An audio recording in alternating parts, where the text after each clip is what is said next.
like to extend a warm welcome on behalf of Sarmaya. I would like to now introduce our second speaker for the evening, Mr. Ratish Nanda. Mr. Nanda is a conservation architect and the India CEO for the Aga Khan Trust for Culture. He heads interdisciplinary teams implementing two urban conservation projects. Firstly, the Humayun's tomb, Sunder Nursery and Nizamuddin complex in Delhi, and the Qutb Shahi Heritage Park at Golconda in Hyderabad. He has worked on the restoration of Baghe Babur in Kabul and the garden complex at Humayun's tomb. Mr. Ratish, I would like to request you to take the stage. Pleasure being here, and thank you for making sure that Bombay was dry today and everybody could come. I was going to call you yesterday and say, are you sure you want to do this? But very glad to be here, very glad to be speaking in this incredible hall. We'll hide behind my pretty pictures. As was said, I work for the Aga Khan Trust for Culture. I've done so for 25 plus years.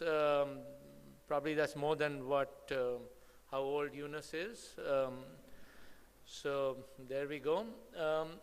This is the site. We're absolutely incredible site that I'm going to be spending the next 3.5 hours talking about. What happened? So it is like no other site, not in India and possibly not in the world.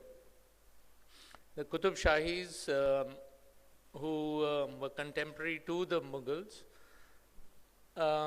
ruled from Golconda, as Yunus explained, and this is just north of the major fortification is the family necropolis.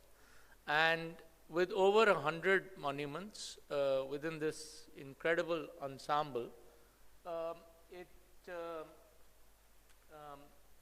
it's possibly only with a visionary such as His Highness the Aga Khan who would say, okay, let's take this on and let's see what we can do about it. Now, as part of the Aga Khan Development Network, we at the Aga Khan Trust for Culture work across the world.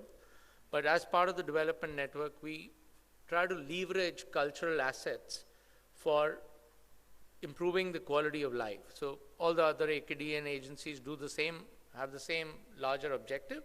We all do it through different means. And since the 1970s, long before anybody else, His Highness the Aga Khan's been talking about cultural heritage being something that is sometimes the only asset at the disposal of a community, and as such, and can have the same impact as health, education, vocational training, and all the rest. Some of you,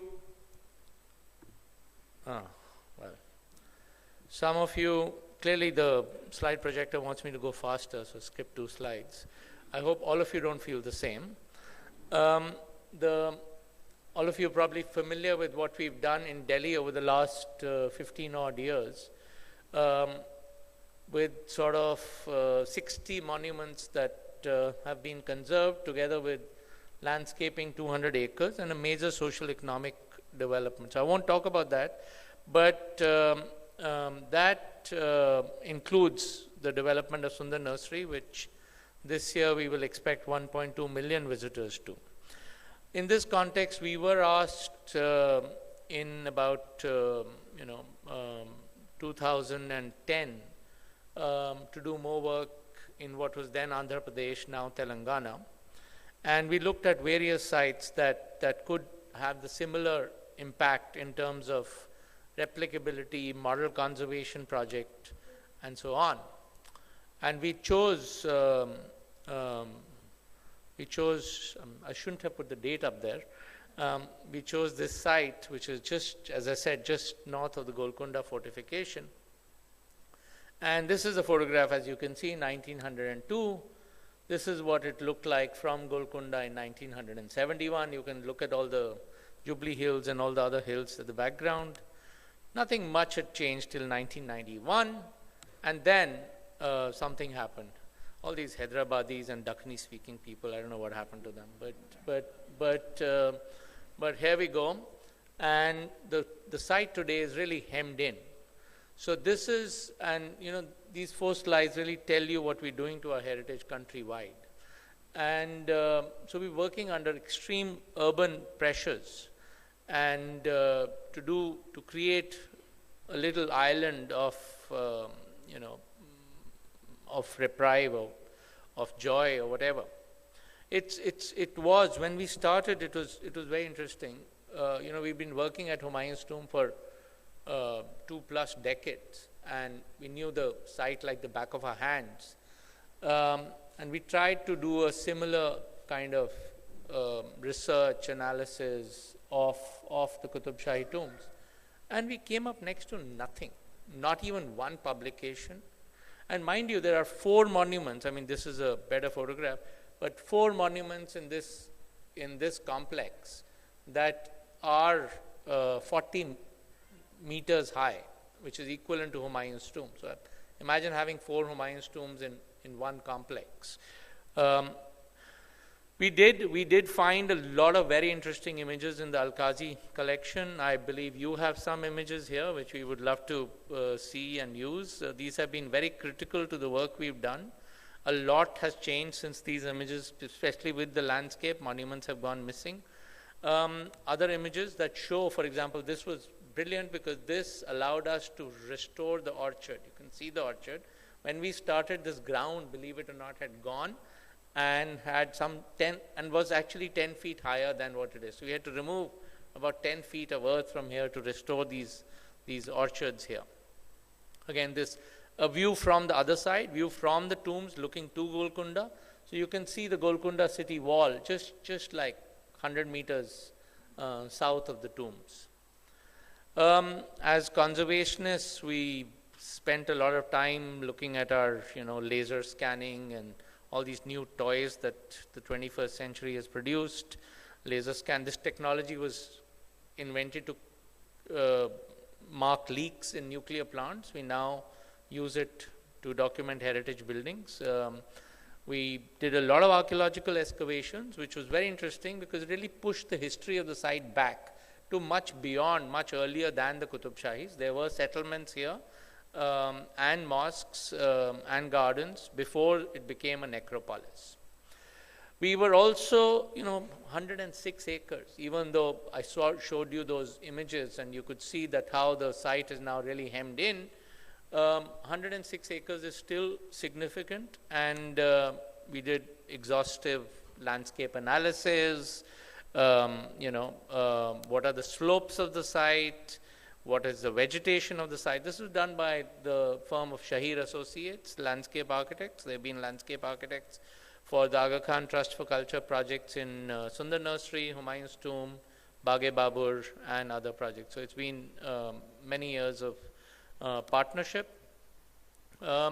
Existing path, so you can see, I mean, for a site like this, what was just show about the whole facade of the site, this whole complex right here had become a decided that that whole, so the facade, so to get into the tombs you have to use that little road from the top end and go right through the tomb. Those are vehicular roads.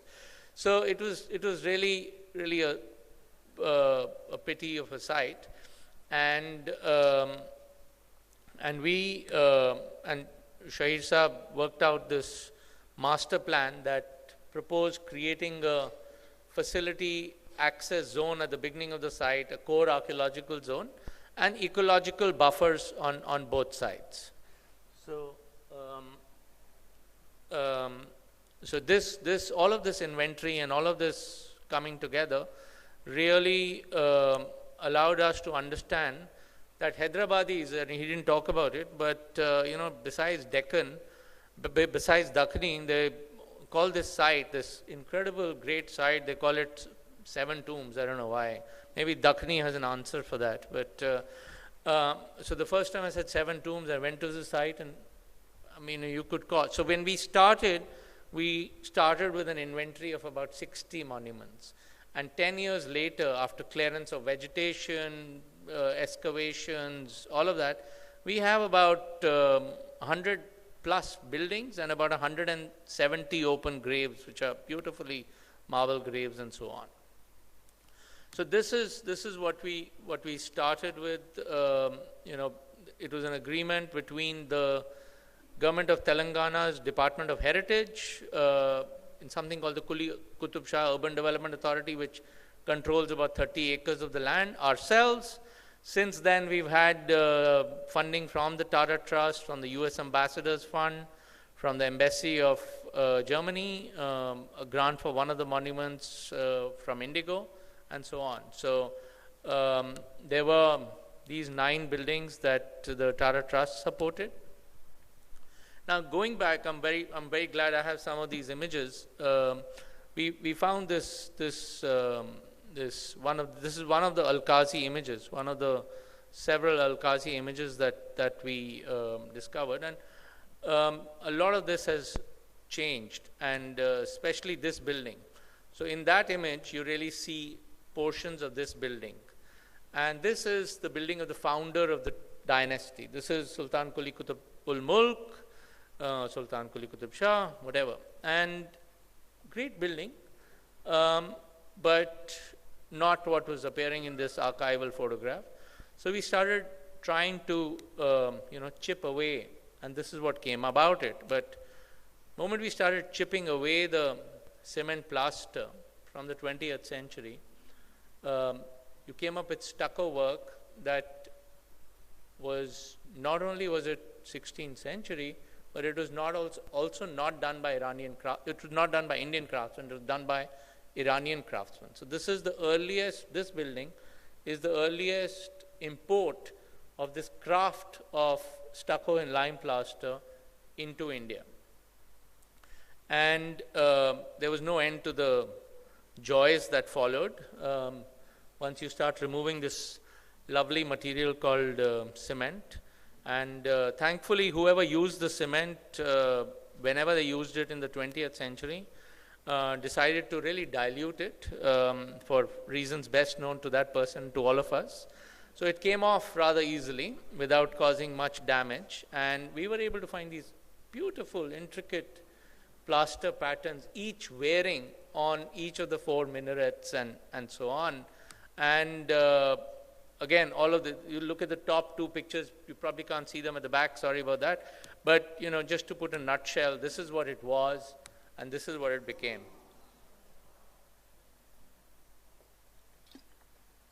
So, I'm not going to do this for all 100 monuments, don't worry about it. It's not really going to be 3.5 hours. But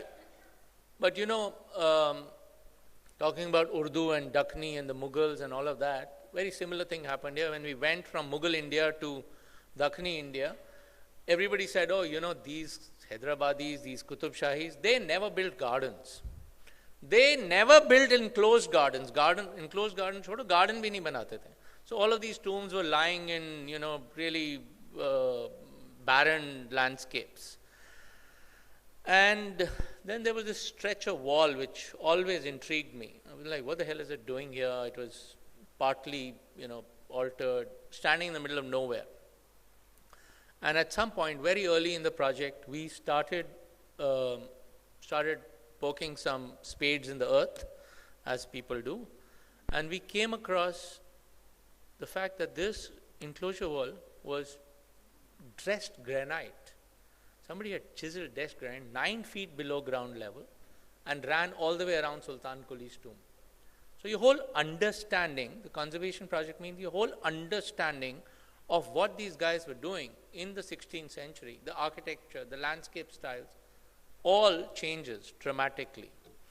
And we realized that that wall was actually how it was throughout. And from a garden history point of view, this is serious stuff. So we then talked about it, got enough conversations going, peer reviews, all of that, and ended up reconstructing. So you can see all the way around Sultan Quli's tomb, a garden enclosure wall. So the tomb again sits in a garden enclosure. But conservation, one of the things I'm very happy about is that my job is never going to be taken over by artificial intelligence, because what had happened over the years is that other buildings had been built into this garden. And because of that, these buildings had their own garden enclosures. So you couldn't reconstruct the whole thing. So for us, the reconstruction of the garden enclosure wall was only to indicate what was the original extent. And it was 52 meters center to center. And so that was it was great. So, unlike some of our work in Delhi, where in Nizamuddin there are about 60 monuments that we have conserved, each of these 60 monuments belongs to a different, period, different person, different dynasty, different, noble.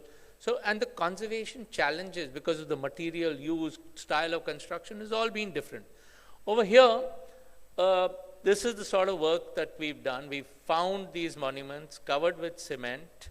We've seen that, the plinths, the granite from the plinths has been cannibalized, taken over, used somewhere else. We realized that there is, water seepage, the, stone missing, cement plaster, structural cracks, the plinths are sagging, cracking up. So almost similar problems that we've had. And, this is the before and after, which conservationists love to show these images. And this is a courtesan. So this is not only the royals, that's why 7 tombs, because there are 7 royals, but these are everybody who's important. They're commanders, they're courtesans, there are, hakims, all sorts of people who are buried here. This is a courtesan called Taramati, who's buried in an earlier enclosure. And this is the 3rd king or 4th king, depending on where these Hyderabadis start counting. 4th or 3rd, Yunus? 4th. So if you say Sultan Kuli, Subhan, Jamshed, and then Ibrahim. So you can argue with Sajjad Sahib about it. Because Subhan ruled for about 6 months, but he minted a coin, which you might know about. So, just to show more toys, the kind of studies, laser scans, lighting requirements, all of that. Very interesting photographs, 2 sets of very interesting archival photographs of Ibrahim's tomb, 1860s and now. And for some God-forsaken reason, best known to God knows who, because it's not documented, look at the number of minarets on the parapet here and compare it to that. And sometime between the 1860s and now, somebody decided to remove all the ornamentation and really, make it plain. And unlike Sultan Kuli's tomb, where we could, because it was just covered with cement, where we could, put back over here, you can't destroy a 100-year-old parapet to make a 150-year-old parapet. But these are questions we still don't have answers to. Why was this done, action like that? The conservation attempt was that we could find faint remnants of plaster patterns, and where there had been no later work done, we restored those elements. Where there had been, like the parapet, where it was a later full construction, we did not demolish it and keep it. We also found fragments of tile work on this wall. Again, very exciting. We thought we'll restore it, but we couldn't because the patterns on every arch were different. So there was absolutely no evidence on the basis of which we could pat. Now this is Muhammad Quli Qutb Shah, the founder of Hyderabad, who wrote great Dakhni poetry, Urdu poetry. What did he write? English, sorry. I wasn't quite sure. But this guy built Charminar and built Hyderabad and built himself this incredible mausoleum. It's one of the largest in the complex. And again, great joy removing all the cement, and about 40 craftsmen worked 24/7 to put back the lime plaster. And the reason they had to work 24/7 is to minimize the number of joints. But those people against that dome, you can figure out how big this building is. Restored the stucco work. So we realized the significance of the site was really in the fact that this is, the stucco work is one of the significant elements. Also, in 21st century India, we still need to make a case for conservation. And one of the things I repeatedly tell people is about 80-85% of our costs go into craftsman wages. Between Delhi and Hyderabad, we've had more than 15 lakh man days of work by master craftsmen doing conservation work. So in that sense, not only are we creating a sustainable economic resource, which through tourism dollars generates revenue year after year for the next 100 years with a little bit of maintenance, you're also creating economic opportunities for craftsmen. This was one of the buildings that was funded by the Tata Trust, and we came across this archival picture, and that little red line, if you look at the top picture, the inside picture, you see the railing, the modern railing, and then you see that one picture which shows a stone parapet. And that's all we needed to hand chisel about almost 200 meters of stone parapet, each stone block weighing 2,000-3,000 kilos. This is the joy of working in India. Craftsmen take great pride in replicating the work of their forefathers using the same tools and building techniques that were used centuries ago. And, it's probably not possible to do these large projects anywhere else in the world. It's becoming so even in India, but everywhere else people have lost their craft tradition. We are going to lose it also very soon, because we don't learn from other people's mistakes. The crypt, this is again the only monument in the complex where the crypt was, there is a crypt, there's an accessible crypt. And we started, and we realized that it was really full of rubble, waste, rubbish, whatever else you call it. And then we started removing it, and we found truckloads of this. Literally 2 truckloads of tile fragments. And the facade of this building was at some point covered with these. Sometime, somewhere in the 20th century, decided to remove these, trash them, and plaster the facade. So we have absolutely no evidence. We have some great tile fragments, but we have absolutely no evidence of what the facade looked like. And there's no way we'll ever be able to put it. Of course, that's one place where artificial intelligence might help. But yeah. So the crypt, or portions of the crypt, seem to have been an afterthought. I think Muhammad Quli Qutb Shah excelled himself and built this monumental tomb, which, in my opinion, started to give way very quickly very soon after it was built.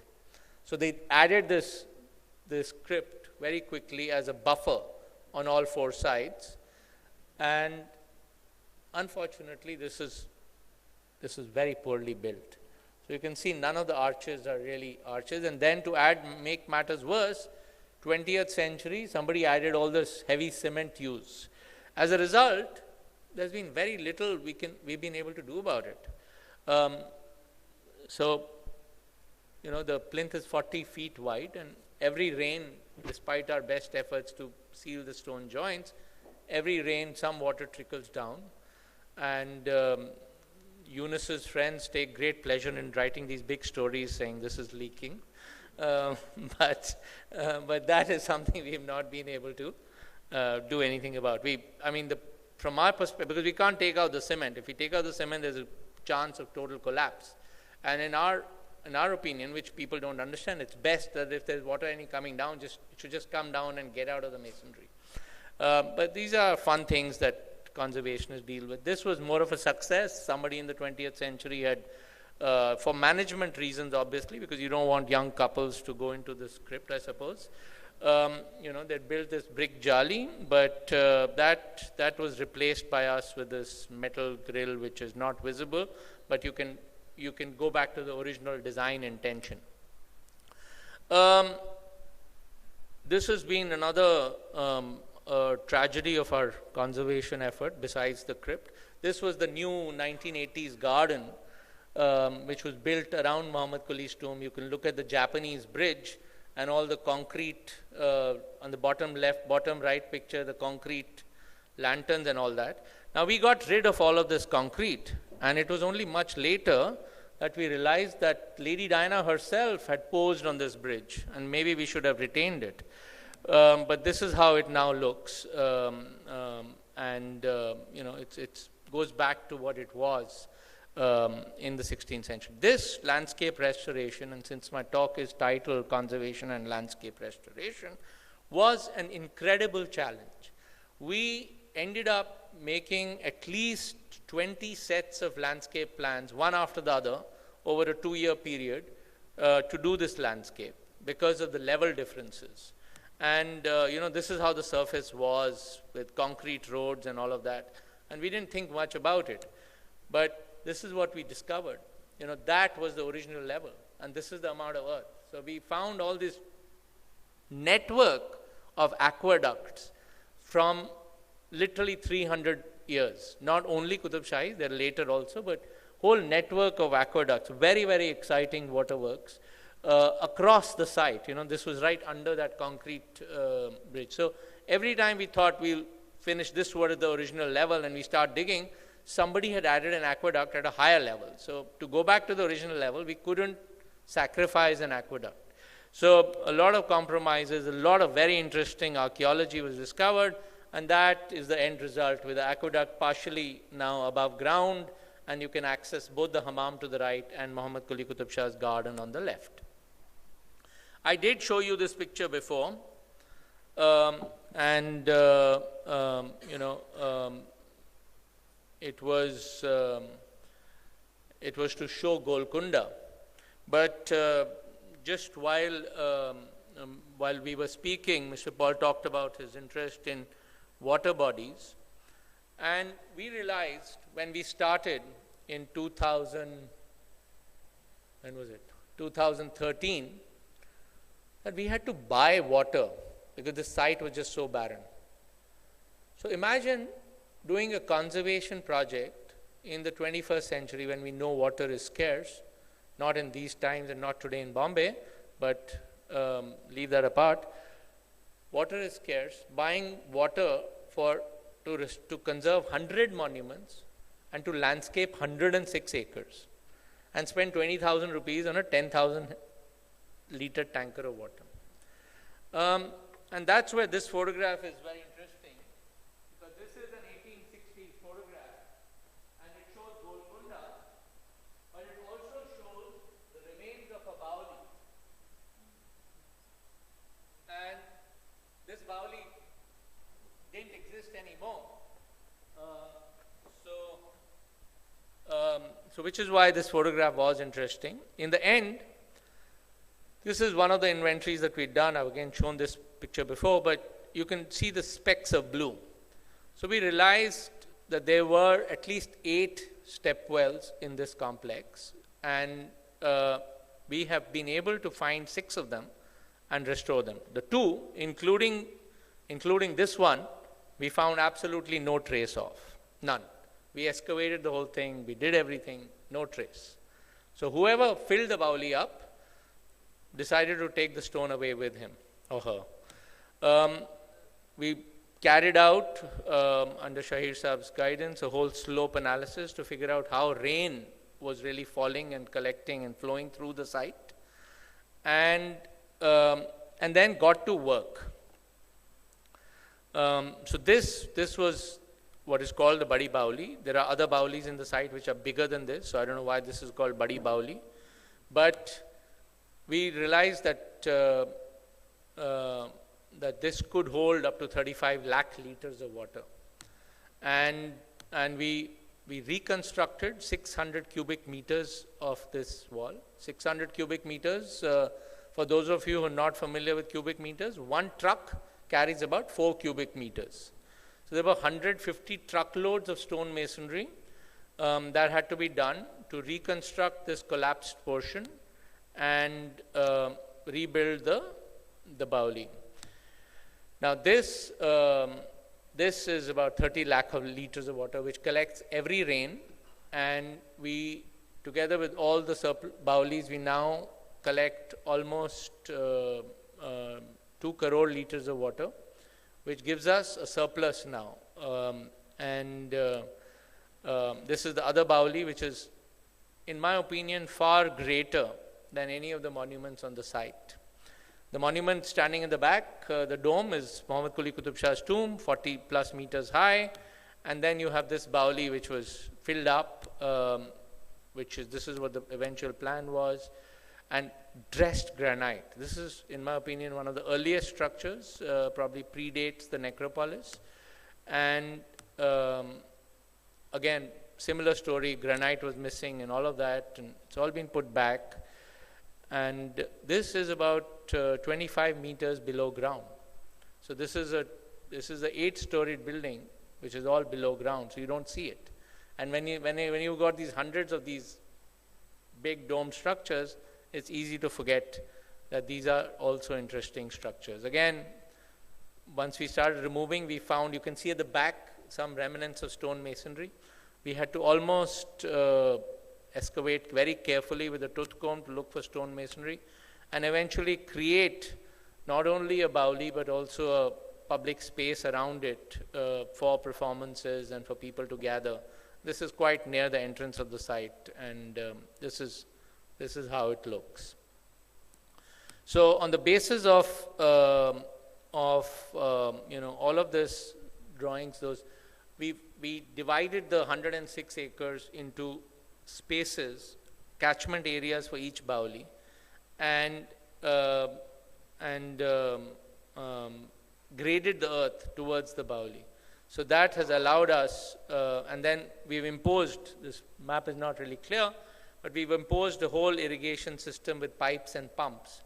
So the water from the Baolis is used to irrigate. We've already put in about 11,000 trees, and we hope over the next couple of years we will put another 4,000 to 5,000 trees, native species. So together with conservation of 100 monuments, there will be 15,000 trees going into this, creating an ecological buffer for the city of Hyderabad. That's a tree planting scheme, and these are the catchment areas of the Baolis and the other Baolis. This got us the award for distinction from UNESCO last year. And one of the key things that we at the Aga Khan Trust for Culture are really hoping, aiming, working towards is to allow our projects to become model projects, case studies to be followed elsewhere. And this has been one of the most successful, both within Telangana, where the government of Telangana has really gone all out to support Baoli restoration across the city, paying for it wherever possible. But also at the Government of India level, the All India Council of Technical Education, we created a scheme whereby architecture engineering colleges could take money, 2 lakh of rupees per documentation of a water structure, and that has led to thousands of water structures across India to be documented. Another one of these large mausoleums, Abdullah's Qutb Shah, one of the last ones on the site, condition assessment. Once we started removing that tree near the finial was actually 17 feet high. So once we removed the cement, we found bands and edges and a lot of structural work. Again, similar story, granite missing, taken away, put back, the stucco plaster. These are lovely stucco jalis, not stone jalis, but we had to retrain craftsmen and then gardens.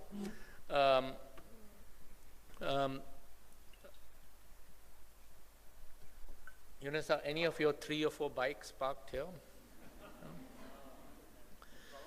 So, one of the things that happened with the garden, with the monument, is the garden restoration. Unfortunately, because of this scheme, this garden had become a parking lot, and that had led to one of the funerary mosques being encroached, and this is the parking on any given day. And this, to my mind, is one of the most important things we've done over the last 2-3 years, that we've pushed back this parking and restored the gardens. And now, you can't see the saplings, these are growing, but lots of rain trees have come into this garden. And a similar view on the other side, which was, this is parking in the heart of the archaeological site. It's like very disturbing to me. But we've been able to create a whole mango orchard in its place. Now, creating the mango orchard is the easy bit. To get people to stop parking their cars right in the heart of the and stop them out was something that needed guts. I was going to use another word, but that wouldn't have been publicly appropriate. But clearly some of the ladies in front figured out what I was going to say. Lots more planting has happened here, especially formal planting. There was this lovely swimming pool, which was built in the 20th century. Yunus and his friends really wanted to keep it, but we decided to do away with it and create a amphitheater. So there is a lot of concerts now held here, and one of the things is that concerts used to be held in the heart of the site, in the Muhammad Quli Qutb Shah's garden where we did. And this is now at the entrance of the site. So any concerts, all the vehicles, everything gets, and you just use the parking lot, and you know, culture and poetry and qawwali and things like that are very much integral to Qutb Shahi way of life. Final few slides. This is Muhammad Qutb Shah's tomb, and we looked at this archival image and we missed the dome. Even in the study of the archival image, we missed what was happening to the dome because it was so pixelated. But it wasn't. It was this.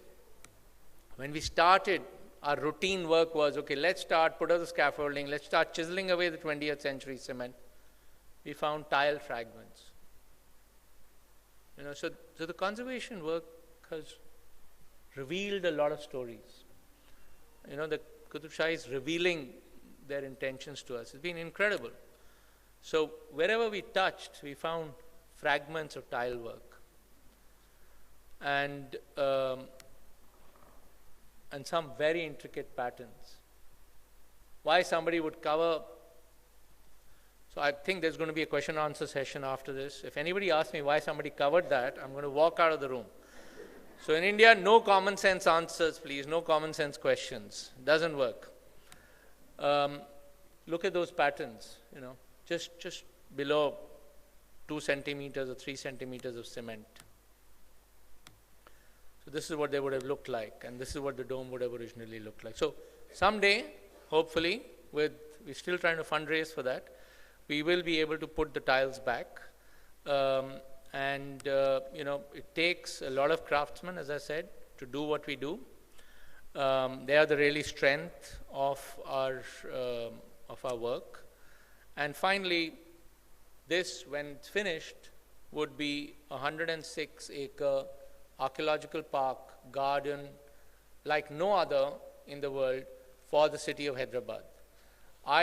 When we started at Humayun's tomb was getting 160,000 visitors a year, 160,000 visitors a year. Today, it gets 2 million visitors a year. I will not be surprised that in 5-6 years' time, this becomes a destination in itself. It would definitely do so if we could somehow get the government of Telangana and the government of India to connect Qutb Shahi tombs and Golconda Fort. Until then, we're building a site museum on the site, designed by Lotus Architects, and this is to put the context, the cultural context of the site. It's an underground building, this is what you'll see from above ground. Cyrus, I hope that Cyrus is not here, but so it won't disturb the modern building. And so this, one of the big challenges of working in Hyderabad, somebody asked me earlier and I avoided the question, is that we now have 81 litigations going on the site. So we've got battery of lawyers who work with us, mostly voluntary, to enable us to continue work. This is one of those projects that's stuck in those litigations, but that's working in India for you. That is my last slide. It explains why we do large gardens such as across the world, and thank you for listening.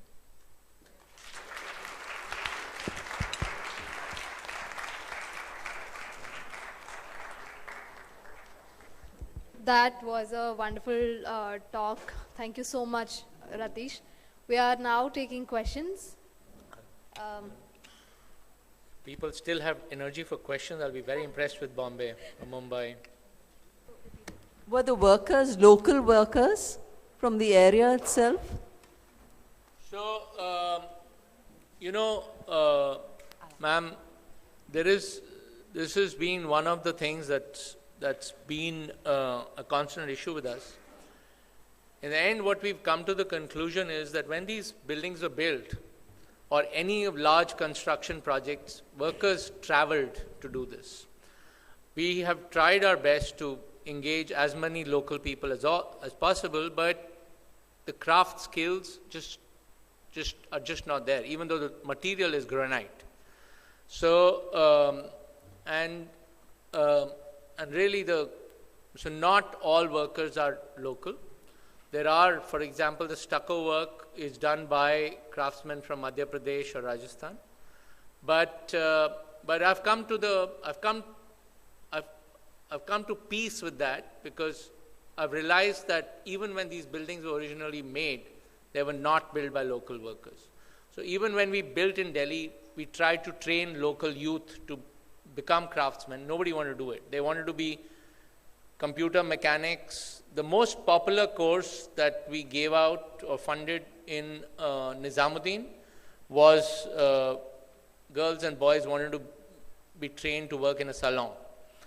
So, it's something that's bothered me no end, but not all our craftsmen are local. So my question is actually quite related to that one, and maybe you partially answered it. But I did want to ask, even with the craftsmen who are skilled, because this obviously takes very skilled laborers, how much of it though involves training them? Because surely when they find something as they remove cement, you've got to tell them what to do. How much time is spent on that? How much is that a big part of a project like this? It's the key. It's the absolute key. What people don't tell you as architects and so on, they believe that you find a craftsman and it's all going to get done. Nothing gets done. It's supervision. I've got two colleagues, former colleagues sitting here. A lot of us spend a lot of time supervising the work that is done. And unfortunately, even with our master craftsmen, you've got master craftsmen on our payroll now. They're colleagues, staff members. 70 years old, and you would say, Atar Singh ji, kaise hoga? He'll stand his hands folded, sir, jaise aap batayenge, waise ho jayega. But that unfortunately, that is, whether it's colonialism or whatever it is, the craftsman is not taking decisions in India. Probably they've never done. I don't know. One other very interesting story was when we were trying to, 15 years ago, pitch this project to our craftsmen, we showed them various slides of this project, this site, and one of the domes was never finished. And our chief engineer, Rajpal Singh, who's the backbone of the project, he showed the slide, and the master craftsman said, don't worry, we'll finish it. We'll finish the dome. So it works both ways.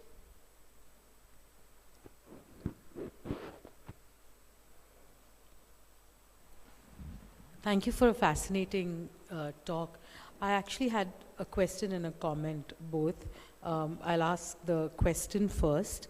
It was interesting that when you showed, visuals with your talk, that you looked at late 19th century, 18th century, 19th century photographs, but you didn't show sort of engravings or illustrations. So I'm just curious, because in all other parts of our country, monuments built in the 15th, 16th, 17th century, the literature that sometimes we look at, or the visual references that we look at, are often paintings, whether miniatures or, after that, engravings and things. Is there no such sort of body of art here? No, you see, there is a lot, and a lot of that is going to come into the museum. But as conservationists, we cannot use any artwork to justify conservation work.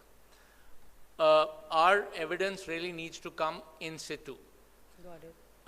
even with the photograph, I would hesitate to restore something unless the evidence is on the building itself.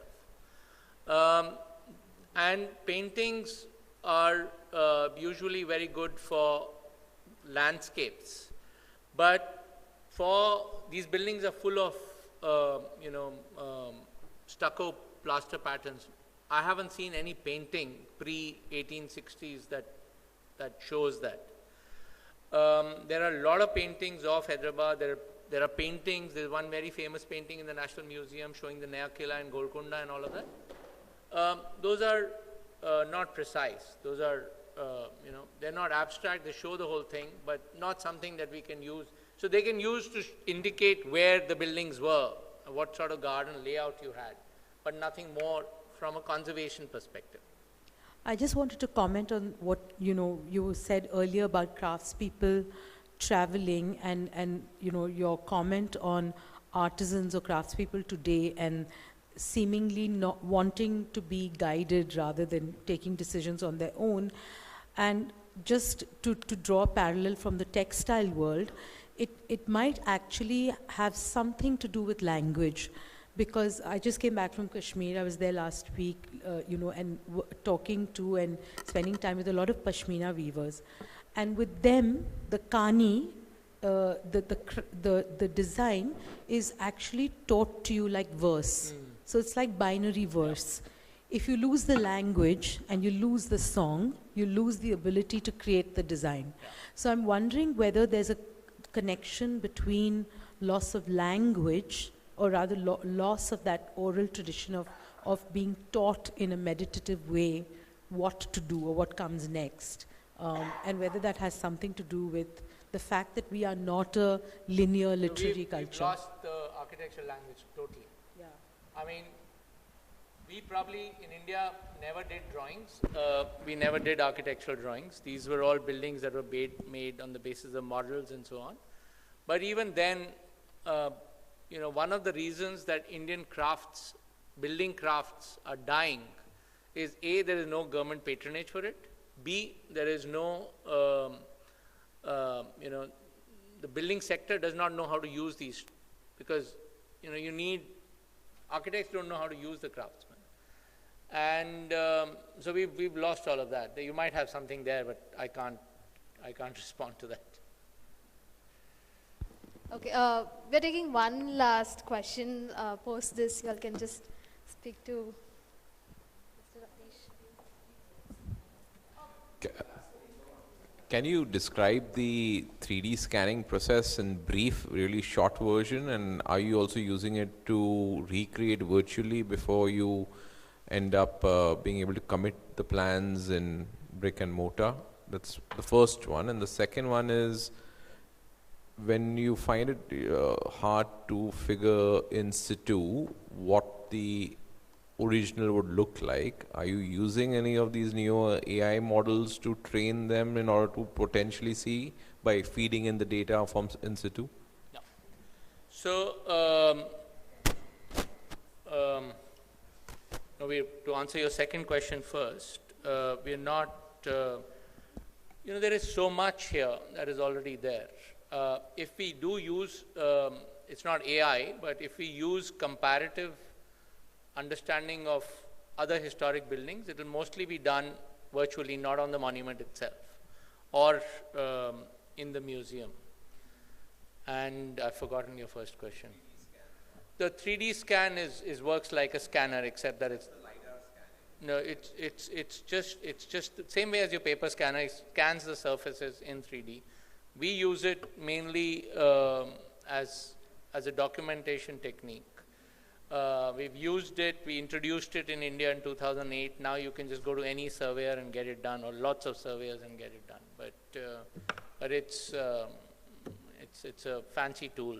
It's very useful for certain kinds of buildings where architectural measurements are difficult to take.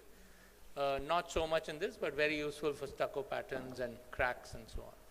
But also as a record of what the building was before we start. Ratish, thank you for a wonderful talk. My question is, the lovely slides you showed us of 19th century photographs of the tombs, Was there any restoration? Why do you think I keep coming to your shop looking for more? Thank you. Was there any restoration efforts in the late 19th century or early 20th centuries to restore these tombs? So I mean, I showed you Ibrahim's mausoleum with the new parapet and so on. This was obviously Salar Jung doing something. We sent a lot of people to the archives and to spend endless hours looking at files or whatever there are in the archives to figure out. There must be some record of what one of the Salar Jungs did, but we've not come up with anything. We do know that the Badi Baoli, which had collapsed, you saw that big collapse. That collapse was because it was a tank, it was a water tank, and then that arcade was added by Salar Jung. And the water was pushing the whole masonry out. So before we started repairing, we created an alternate tank way behind the Baoli to collect the water and take it right without pushing the masonry any further. So we do know there have been interventions during that period, but we do know it on the basis of our work at site rather than through photographic evidence or And do you think the cement plaster which you had to chip away was done at that time or later on? No, cement is 20th century. 20th century. Yeah, 20th century. Thanks. Thank you.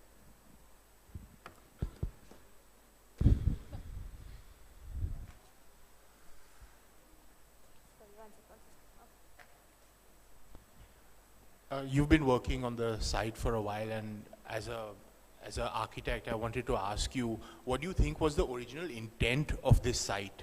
Why build a necropolis to begin with? And how do you think they wanted it to be used, or how do you think they envisaged the program of the space? Why build a necropolis? I think all of the Bahmani kingdoms, or what came off, all of them, and the Mughals, I think essentially, even though, I don't know what your context of the question is, but Orthodox Islam prohibits the building of tombs. So you bury under the grass and sky, and your body rises on the day of judgment to meet that of the Prophet unhindered or whatever. But when they became kings across the Islamic world, there were tombs built, and the dome was given the connotation of the sky and so on. In this complex, there are about 26 funerary mosques, where instead of a tomb, a grave is built and a mosque is built next to the grave, not as a Jama Masjid as some of them have become after encroachment, but just a structure. I don't think I can answer that question for you. I don't think I think it's for us, it's a routine thing that all of these kingdoms had these necropolis. This is the only one which is so vast that is not limited to the 7 tombs as Hyderabadis call this site, but includes almost 100 structures, 46 of which are mausoleums. And from your other question, which is very interesting, is how did they conceive it? From our understanding, and I was meaning to put that slide in, but didn't, somehow my lapse, so glad you asked that question. I think this was a series of gardens. This was at least, what we can decipher, that this was at least 6 different garden enclosures. And each one belonged to a king and his immediate people. Thank you. No, there's more? Yeah. There is more. I'm exercising my privilege Absolutely. as Paul's wife to have the last word. Good to know. What do you think is the and maybe this is a very large question, but what do you think is the real future of conservation of our built heritage, given the fact that there are just so many structures, so few conservation architects like yourself, and so little impetus on the part of governments and sort of public funding to support this kind of work, and that really we're dependent on private institutions and they remain a handful, and that's a scenario that hasn't really changed or evolved in the last 20 or 25 years. So I'm just curious that you know, are you optimistic at all? Do I have until breakfast? I'm actually, yes, please. I'm actually very optimistic. I think 25 years of work that we've done in Delhi and Hyderabad has initiated, because a lot of people said, if the Aga Khan Trust for Culture can do it, why can't others do it? And that, in that question and in that answer, there are, you know, there are various government schemes that have now come up, adopt a heritage, this, that and the other. And so the big problem with conservation is that it's seen as preserve of the government. In all these 30 years of liberalization, we remain the only private agency that has worked on any national monuments, and that is just silly.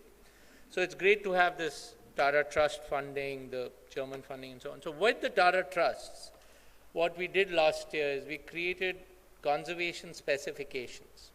These are available on the Tata Trust website, and literally any contractor or any architect or any engineer can take these documents and figure out how can a building be preserved and what will it cost. And so it's just been done, so it's not, you know, neither the Tata Trust nor ourselves have made a big deal about it, so it's not known. But what is critical is some of our other work, such as the work at Sunder Nursery, which aims to demonstrate that heritage is an economic asset. Now, for those of you who've been to Sunder Nursery, this is a 90-acre park in the heart of Delhi, which we created. We restored 20 monuments, but we also manage it. And we don't get a penny from the government. And this year or next, we will break even within 3 years of operations, without any commercialization at all, you know. So, I think what we in India have forgotten is that our heritage is not a burden, it's an economic asset, just the way Italy and the UK and all of that do it. And once people realize, and once there is some sort of liberalization, unfortunately, as a legacy of the colonial era, you know, all our heritage laws are all about prohibition. They're not about, if you preserve this building, we will give you a tax waiver. If you preserve a building, we'll give you a change of land use. If you preserve a building, we'll give you this, which might not cost anybody, but can. So we consider India to be an ancient and very ancient civilization. One of the real examples of anything ancient really comes from our building stock. How many buildings do we protect in India? I mean, too late for jokes and riddles and questions and answers, but we together protect 1/3 the number of historic buildings that New York City protects. So all over India, we protect 10,000 buildings, and the UK protects 650,000. At some point, we will catch up. I just remember there are a lot of books which we were asked to bring in. So there are these booksellers who carried all these books at the back. So do have a look at them and buy all of them, please. Otherwise, I feel very guilty for dragging these people across the world to be here. Thank you.